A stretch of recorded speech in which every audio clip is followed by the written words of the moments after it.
Kirchan Outlook। Satnam Shri Waheguru ji. Comment section ਦੇ ਵਿੱਚ Waheguru type ਕਰਕੇ ਫਤਿਹ ਕਬੂਲ ਕਰੋ ਜੀ। ਵਾਹਿਗੁਰੂ ਜੀ ਕਾ ਖਾਲਸਾ, ਵਾਹਿਗੁਰੂ ਜੀ ਕੀ ਫਤਿਹ।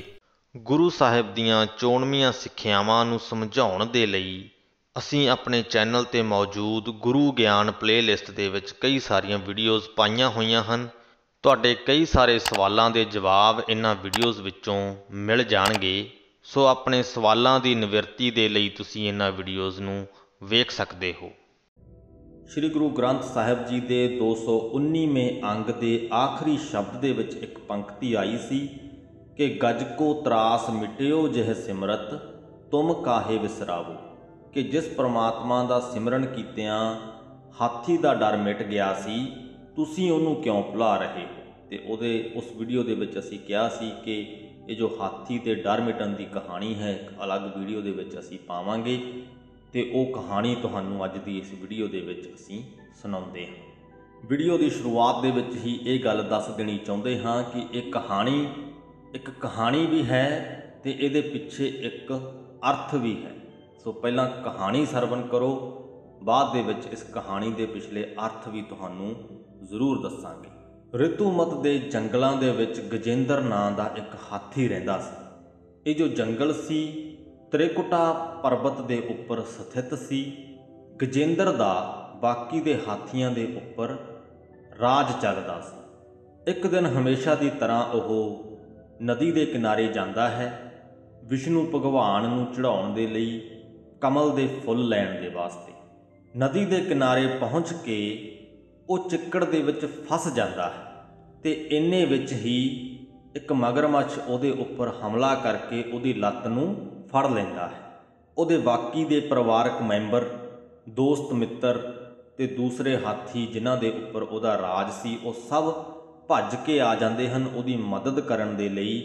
ਪਰ ਉਹਨਾਂ ਦੇ ਸਾਰੇ ਜੋ ਯਤਨ ਸੀ ਉਹ ਵਿਅਰਥ ਜਾਂਦੇ ਹਨ।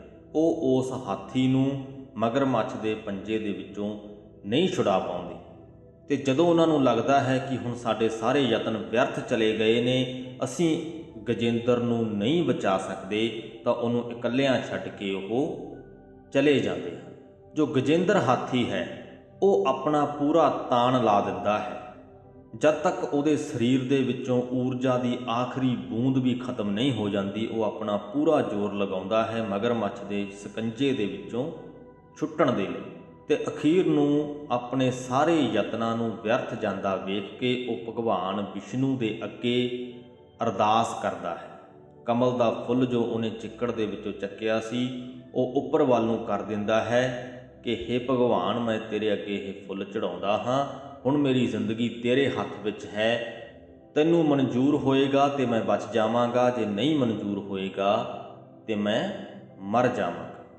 ਇਹ ਜੋ ਗੱਲ ਹੈ ਬੜੀ ਮਹੱਤਵਪੂਰਨ ਹੈ। ਇੱਕ ਵਾਰ ਫਿਰ ਤੋਂ ਦੁਹਰਾਉਂਦੇ ਹਾਂ ਕਿ ਆਪਣੇ ਸਾਰੇ ਯਤਨਾਂ ਨੂੰ ਵਿਅਰਥ ਜਾਂਦਾ ਦੇਖ ਕੇ ਅਖੀਰ ਦੇ ਵਿੱਚ ਗਜੇਂਦਰ ਹਾਥੀ ਆਪਣੀ ਜ਼ਿੰਦਗੀ ਨੂੰ ਉਸ ਪਰਮਾਤਮਾ ਦੇ ਭਰੋਸੇ ਛੱਡ ਦਿੰਦਾ ਹੈ ਤੇ ਆਪਣੇ ਮਨ ਦੇ ਵਿੱਚ ਇਹ ਸੋਚ ਲੈਂਦਾ ਹੈ ਕਿ ਜੋ ਪਰਮਾਤਮਾ ਨੂੰ ਮਨਜ਼ੂਰ ਹੋਇਆ ਉਹੀ ਹੋਏਗਾ।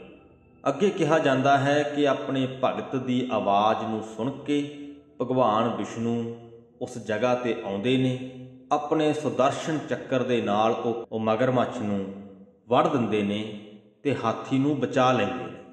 ਪਰਮਾਤਮਾ ਦੀ ਇਹ ਬਖਸ਼ਿਸ਼ ਦੇਖ ਕੇ ਉਹ ਹਾਥੀ ਉਸ ਭਗਵਾਨ ਵਿਸ਼ਨੂੰ ਦੇ ਪੈਰਾਂ ਦੇ ਵਿੱਚ ਪੈ ਜਾਂਦਾ ਹੈ। ਤਾਂ ਭਗਵਾਨ ਵਿਸ਼ਨੂੰ ਉਹਨੂੰ ਇਹ ਦੱਸਦਾ ਹੈ ਕਿ ਪਿਛਲੇ ਜਨਮ ਦੇ ਵਿੱਚ ਉਹ ਹਾਥੀ ਇੱਕ ਰਾਜਾ ਸੀ ਤੇ ਵਿਸ਼ਨੂੰ ਦਾ ਬਹੁਤ ਵੱਡਾ ਭਗਤ ਸੀ, ਪਰ ਆਪਣੇ ਰਾਜ ਭਾਗ ਦੇ ਦੌਰਾਨ ਉਸ ਰਾਜੇ ਨੇ ਇੱਕ ਜੋਗੀ ਦਾ ਅਪਮਾਨ ਕੀਤਾ ਸੀ ਤੇ ਇਸ ਕਰਕੇ ਉਸ ਰਾਜੇ ਨੂੰ ਇਹ ਸ਼ਰਾਪ ਮਿਲਿਆ ਸੀ ਕਿ ਉਹ ਅਗਲੇ ਜਨਮ ਦੇ ਵਿੱਚ ਹਾਥੀ ਬਣ ਕੇ ਪੈਦਾ ਹੋਏਗਾ। ਤੇ ਇਸ ਸ਼ਰਾਪ ਦੇ ਨਾਲ ਹੀ ਇੱਕ ਮਕਸਦ ਸੀ ਕਿ ਉਸ ਹਾਥੀ ਦੇ ਜੀਵਨ ਕਾਲ ਦੇ ਦੌਰਾਨ ਉਹਨੂੰ ਇਹ ਰਿਅਲਾਈਜ਼ ਕਰਾਉਣਾ ਹੈ, ਉਹਨੂੰ ਇਹ ਮਹਿਸੂਸ ਕਰਾਉਣਾ ਹੈ ਕਿ ਸਵਰਗ ਅਤੇ ਨਰਕ ਤੋਂ ਇਲਾਵਾ ਇੱਕ ਅਵਸਥਾ ਹੁੰਦੀ ਹੈ ਜਿੱਥੇ ਤੁਸੀਂ ਇਹਨਾਂ ਦੋਨਾਂ ਹੀ ਚੀਜ਼ਾਂ ਦਾ ਫਰਕ ਮਿਟਾ ਲੈਂਦੇ ਹੋ। ਤੇ ਇਸ ਪੂਰੇ ਘਟਨਾਕ੍ਰਮ ਦੇ ਵਿੱਚ ਜਦੋਂ ਹਾਥੀ ਆਪਣੀ ਜ਼ਿੰਦਗੀ ਨੂੰ ਉਸ ਪਰਮਾਤਮਾ ਦੇ ਭਰੋਸੇ ਛੱਡ ਦਿੰਦਾ ਹੈ, ਇਹ ਆਖ ਦਿੰਦਾ ਹੈ ਕਿ ਜੋ ਤੈਨੂੰ ਮਨਜ਼ੂਰ ਹੈ ਮੈਨੂੰ ਚੰਗਾ ਹੀ ਲੱਗੇਗਾ, ਤਾਂ ਉਹ ਸਵਰਗ ਤੇ ਨਰਕ ਦਾ ਭੇਤ ਮਿਟਾਉਣ ਦੇ ਵਿੱਚ ਕਾਮਯਾਬ ਹੋ ਜਾਂਦਾ ਹੈ ਤੇ ਇਸੇ ਲਈ ਭਗਵਾਨ ਵਿਸ਼ਨੂੰ ਆ ਕੇ ਉਹਨੂੰ ਬਚਾ ਲੈਂਦਾ ਹੈ। ਇਹ ਸੀ ਕਹਾਣੀ। ਹੁਣ ਇਹਦੇ ਪਿੱਛੇ ਜੋ ਅਰਥ ਹੈ ਉਹ ਇਹ ਬਣਦਾ ਹੈ ਕਿ ਜੋ ਚਿੱਕੜ ਹੈ ਜਿਹਦੇ ਵਿੱਚ ਉਹ ਹਾਥੀ ਫਸਿਆ ਸੀ ਉਹ ਸਾਡਾ ਸੰਸਾਰ ਹੈ, ਤੇ ਜਿਹੜੇ ਮਗਰਮੱਛ ਨੇ ਉਸ ਹਾਥੀ ਨੂੰ ਫੜਿਆ ਸੀ ਉਹ ਵਿਕਾਰ ਹਨ।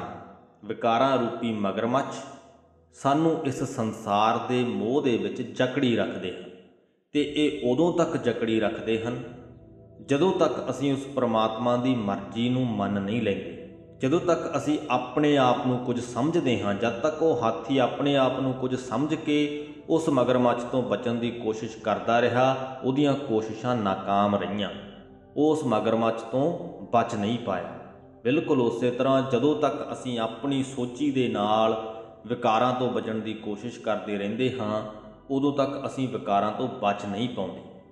ਉਹ ਬਾਰ-ਬਾਰ ਸਾਡੇ ਅੰਦਰ ਪ੍ਰਗਟ ਹੁੰਦੇ ਰਹਿੰਦੇ ਹਨ, ਤੇ ਜਦੋਂ ਅਸੀਂ ਸਭ ਕੁਝ ਉਸ ਪਰਮਾਤਮਾ 'ਤੇ ਛੱਡ ਦਿੰਦੇ ਹਾਂ ਕਿ ਹੇ ਪਰਮਾਤਮਾ ਮੈਨੂੰ ਤੇਰੀ ਮਰਜ਼ੀ ਮਨਜ਼ੂਰ ਹੈ, ਤਾਂ ਅਸੀਂ ਅਸਲ ਦੇ ਵਿੱਚ ਨਰਕ ਅਤੇ ਸਵਰਗ ਦਾ ਭੇਤ ਮਿਟਾ ਕੇ ਸਥਿਰਤਾ ਦੀ ਅਵਸਥਾ ਨੂੰ ਹਾਸਲ ਕਰ ਲੈਂਦੇ ਹਾਂ। ਜਦੋਂ ਹਾਥੀ ਨੇ ਆਪਣੀ ਜ਼ਿੰਦਗੀ ਨੂੰ ਉਸ ਪਰਮਾਤਮਾ ਦੇ ਭਰੋਸੇ ਛੱਡ ਦਿੱਤਾ ਤਾਂ ਉਹਦਾ ਡਰ ਖਤਮ ਹੋ ਗਿਆ। ਜਦ ਤੱਕ ਉਹਦੇ ਅੰਦਰ ਡਰ ਸੀ ਤਾਂ ਉਹ ਕੋਸ਼ਿਸ਼ ਕਰ ਰਿਹਾ ਸੀ ਕਿ ਮੈਂ ਬਚਣਾ ਹੈ, ਮੈਂ ਮਰਨਾ ਨਹੀਂ ਹੈ, ਮੌਤ ਦਾ ਡਰ ਸੀ ਉਹਦੇ ਅੰਦਰ।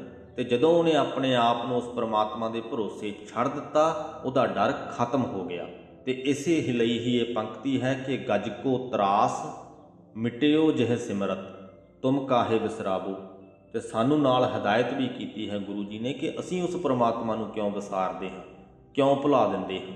ਸੋ ਇੰਨੀ ਕੁ ਇਹ ਕਹਾਣੀ ਸੀ ਜੀ, ਤੇ ਇਸ ਕਹਾਣੀ ਦੇ ਪਿੱਛੇ ਇਹ ਸਿੱਖਿਆ ਸੀ ਕਿ ਉਸ ਪਰਮਾਤਮਾ ਦੇ ਵਿੱਚ ਸਦਾ ਟੇਕ ਰੱਖਣੀ ਚਾਹੀਦੀ ਹੈ, ਸਦਾ ਉਹਦੇ 'ਤੇ ਭਰੋਸਾ ਰੱਖਣਾ ਚਾਹੀਦਾ ਹੈ। ਇਸ ਗੱਲ ਦਾ ਨਿਸ਼ਚਾ ਹੋਣਾ ਚਾਹੀਦਾ ਹੈ ਕਿ ਜੋ ਕੁਝ ਵਾਪਰਦਾ ਹੈ ਉਹਦੀ ਮਰਜ਼ੀ ਦੇ ਵਿੱਚ ਹੀ ਵਾਪਰਦਾ ਹੈ।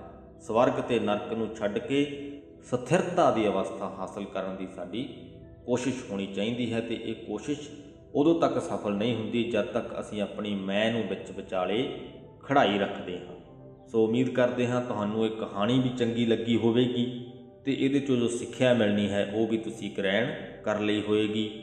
ਵੀਡੀਓ ਚੰਗੀ ਲੱਗੀ ਹੋਵੇ ਤੇ ਅੱਗੇ ਜ਼ਰੂਰ ਸ਼ੇਅਰ ਕਰ ਦਿਓ। ਇਸੇ ਸੰਦੇਸ਼ ਦੇ ਨਾਲ ਹੀ ਫਤਿਹ ਕਬੂਲ ਕਰੋ ਜੀ। ਵਾਹਿਗੁਰੂ ਜੀ ਕਾ ਖਾਲਸਾ, ਵਾਹਿਗੁਰੂ ਜੀ ਕੀ ਫਤਿਹ।